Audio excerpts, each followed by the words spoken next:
এই ফোন সাথে ফোন রাখতে আমি বলি আর কি ওখানে আমি গিয়েছিলাম যে আমি সকাল থেকে রাত থেকে মহিলা প্রধান যে বুথ থাকে আমাদের যারা বিজেপির যারা আমাদের সমর্থক যারা আছেন তারা ভোট দিতে পারছে না এবং ওখানে যেহেতু ভোট দিতে পারছে না তো আমি গিয়েছিলাম যে ওনাদেরকে সাহায্য করার জন্য ওনাদেরকে ওরা যাতে ঠিকঠাকভাবে সেইভাবে ভোট দিতে পারে তাই জন্য ওখানে গিয়েছিলাম। কিন্তু ওখানে গিয়ে দেখলাম যে আমার উপরে পাথর ছড়া হচ্ছে, আমাকেই তাড়া করা হয়েছে, ঠিক আছে, এবং লাঠি সোটা দিয়ে আমাকে তাড়া করা হয়েছে। তো আমি মানে এজ এ ক্যান্ডিডেট হিসাবে সেখানে সেফ নই এবং সেখানে যে আমার যে যারা যারা সাধারণ যারা লোকজন তারা কী করে সেফ থাকবে, এবং এই কথাটা আমি বারবার করে আমি ডিএম স্যারকেও বলেছি এবং হচ্ছে যে এখানকার যে পুলিশ প্রশাসনকেও বলেছি, ভিডিওকেও বলেছি, কোনোরকম এভিং কুইক রেসপন্স টিম যাতে আসে, এখনও পর্যন্ত কুইক রেসপন্স টিম নেই।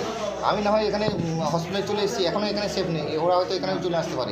কিন্তু তার থেকে বড় কথা হচ্ছে যে ওখানকার যারা ভোটার যারা রয়েছে ওরা সেফ আছে কিনা আমি এখনও মানে খুব চিন্তায় রয়েছি ওদেরকে নিয়ে। ওখানে অবশ্যই টিএমসি আশ্রিত রোহিঙ্গা বাহিনীরা করেছে, টিএমসি আশ্রিত রোহিঙ্গা বাহিনীরা আমি দায়িত্ব নিয়ে বলছি আর কি, যে ওখানে রোহিঙ্গা রয়েছে, সেই 100-200 রোহিঙ্গা পুরো লাঠি সোটা নিয়ে আমাদেরকে তারা করেছে। আপনারা নিজেরাও দেখুন যে কীভাবে আমাদের মিডিয়ারও কিছু গাড়ি ভেঙেছে, হ্যাঁ, পুলিশেরও কিছু গাড়ি ভেঙেছে, আমাদেরও কিছু মানে পুলিশ মানে আমাদের সিএসএফের গাড়িতে ছিল সেই গাড়িটাও ভেঙেছে আর কি, আমাদেরও গাড়ির কাজ ভেঙেছে। অনুত্রুটির উপর গর্বেতায় হামলা হয়েছে, তাকে আক্রমণ করা হয়েছে, তাদের গাড়ির কাজ ভাঙা হয়েছে, কি বলবেন এ ব্যাপারে?